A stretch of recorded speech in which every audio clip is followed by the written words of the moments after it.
بسم اللہ الرحمن الرحیم۔ السلام علیکم ورحمۃ اللہ وبرکاتہ۔ قارون حضرت موسیٰ علیہ السلام کے چچا یسر کا بیٹا تھا۔ بہت ہی شکیل اور خوبصورت آدمی تھا، اس لیے لوگ اس کے حسن و جمال سے متاثر ہو کر اس کو منور کہا کرتے۔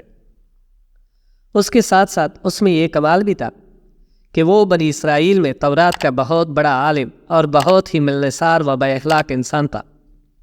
لوگ اس کا بہت ہی ادب و احترام کرتے تھے۔ قارون حضرت موسیٰ علیہ السلام کی صحبت میں رہ کر تورات کے علم سے مالامال ہو چکا تھا۔ قارون لوگوں کے ساتھ بہت اچھا سلوک کرتا، جس کی وجہ سے لوگ بھی قارون کی دل و جان سے عزت کرنے لگے۔ قارون نے حضرت موسیٰ علیہ السلام سے ہی علم کیمیا بھی سیکھا اور ایسا ماہر ہو گیا کہ رام کو چاندی اور تانبے کو سونا بنانے لگا۔ اس نے بے شمار دولت کمائی۔ دولت کے ساتھ ساتھ اللہ پاک نے اسے خوب عزت دے رکھی تھی، اور ہفتے کے آخری دن قارون بڑی شان و شوکت کے ساتھ چاندی کا لباس، سونے کے جوتے، ہیرے جواہرات سے سجا ہار پہن کر بے شمار گھوڑوں اور لونڈیوں کے ساتھ اپنے محل سے باہر نکلتا۔ جو کوئی بھی دنیا دار اس کو دیکھتا تو کہتا، اے اللہ پاک، مجھے بھی اتنی دولت اور محلوں سے نواز دے تاکہ میں بھی شان و شوکت کے ساتھ زندگی گزار سکوں۔ لیکن جو لوگ قیامت کے دن پر یقین رکھتے تھے وہ کہتے کہ ان سب نعمتوں کا اللہ کو قیامت کے دن حساب بھی دینا پڑے گا۔ یہ سب شان و شوکت ایک دن ختم ہونے والی ہے۔ اس سے بہتر تو یہ ہے کہ اللہ تعالیٰ کی یاد میں زندگی گزاری جائے۔ قارون کے پاس اتنا خزانہ تھا کہ اس خزانے کی چابیوں کو اٹھانے کے لیے اس نے کئی خچر لگا رکھے تھے۔ ایک روایت میں ہے کہ اس کے خزانے کی چابیوں کو اٹھانے کے لیے ہی 300 اونٹ مقرر کیے گئے تھے۔ اللہ پاک نے قرآن مجید میں اس خزانے کا ذکر یوں فرمایا ہے، بے شک قارون موسیٰ کی قوم سے تھا، پھر اس نے ان پر زیادتی کی، اور ہم نے اس کو اتنے خزانے دیے جن کی کنجیاں ایک زورآور جماعت پر باری تھی۔ دوستو، کیا کوئی قارون کے خزانوں کا اندازہ لگا سکتا ہے؟ کیونکہ جب رب کائنات فرما رہا ہے کہ قارون کے خزانوں کی چابیاں ایک زورآور جماعت پر باری تھی، اتنی دولت ہونے کی وجہ سے قارون غرور اور تکبر کرنے لگا۔ اس نے دنیا والوں کے ساتھ طرح طرح کے ظلم و ستم کرنا شروع کر دیے۔ قارون کے پاس لوگ آ کر کہنے لگے، قارون، اپنی دولت پر اتنا غرور نہ کر، اللہ غرور اور تکبر کرنے والوں کو سخت ناپسند کرتا ہے۔ اس بات کو اللہ پاک قرآن مجید میں یوں فرماتا ہے، میرے نبی وہ وقت یاد کرو جب قارون سے اس کی قوم کہنے لگی، خزانوں پر اتنا شوخ نہ بن، اللہ تعالیٰ ایسے شوخ بازوں کو پسند نہیں فرماتا۔ اللہ نے تجھے جو خزانے دیے ہیں اس سے آخرت میں گر بنا۔ ہاں، دنیا میں بھی اپنی حصے کی گزارن سے فائدہ اٹھا اور اپنی قوم سے اچھا رویہ اختیار کر، بالکل اسی طرح جس طرح اللہ تعالیٰ نے تیرے ساتھ اچھا رویہ اختیار کیا۔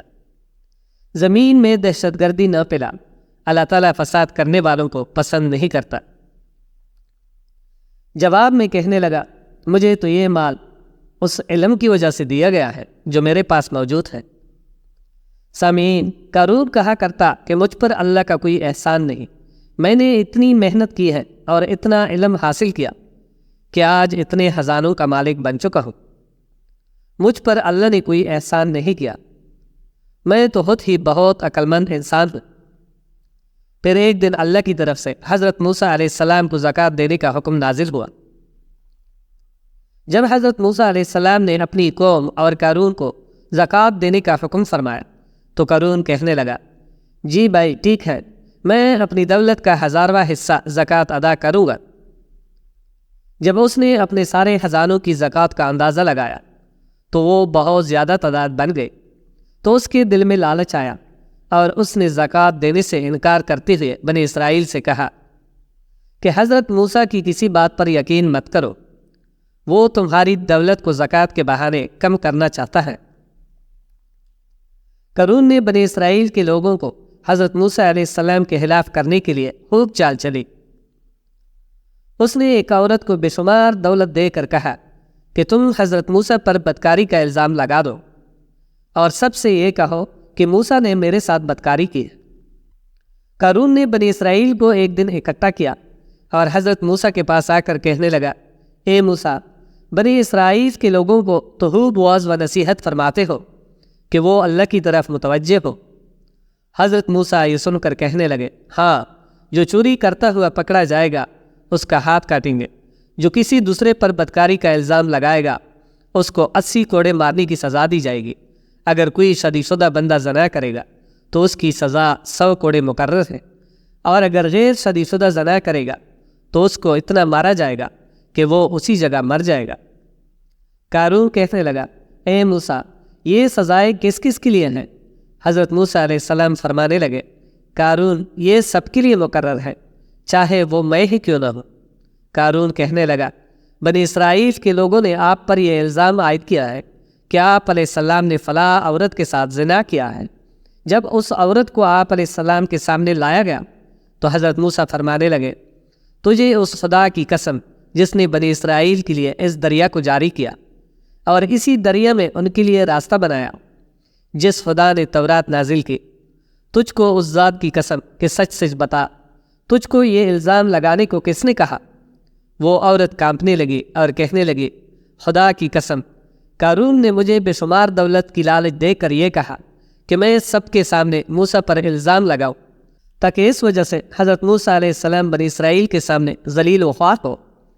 اس عورت کی بات سنتی ہی حضرت موسیٰ نے اللہ کا شکر ادا کیا اور خود یوں دعا کی، اے اللہ، قارون پر سخت عذاب نازل فرما، کیونکہ وہ تیرا ناشکرہ بن چکا ہے۔ اللہ پاک نے حضرت موسیٰ پر وحی نازل فرمائے، میں نے زمین کو تیری فرمان برداری کا حکم دے رکھا ہے، آپ جو چاہے زمین کو حکم دے دے۔ حضرت موسیٰ علیہ السلام نے قارون سے پوچھا کہ تم نے یہ سب کیوں کیا؟ قارون نے جواب دیتے ہوئے کہا کہ اے موسیٰ، اگر اللہ تعالیٰ نے تجھ کو نبوت عطا کی ہے تو میرے پاس بھی بے شمار دولت ہے، اگر آپ چاہیں تو مجھے بددعا دے سکتے ہیں، میں بھی آپ کو بددعا دوں گا۔ حضرت موسیٰ علیہ السلام نے فرمایا، ٹھیک ہے، پہلے تو بددعا دے، پھر میں اللہ سے تیرے عذاب کی دعا کروں گا۔ قارون کہنے لگا، پہلے میں تجھے بددعا دیتا ہوں۔ قارون نے حضرت موسیٰ کو بددعا دی، لیکن حضرت موسیٰ کو کچھ نہ ہوا۔ پھر حضرت موسیٰ علیہ السلام نے بنی اسرائیل سے فرمایا، اے میری قوم، جو قارون کے ساتھ ہے وہ قارون کے ساتھ ہی کھڑا ہو جائے، اور جو میرے ساتھی ہیں وہ میرے ساتھ آ کھڑا ہو۔ حضرت موسیٰ کا یہ حکم سن کر صرف 2 آدمیوں نے ہی قارون کا ساتھ دینا مناسب سمجھا۔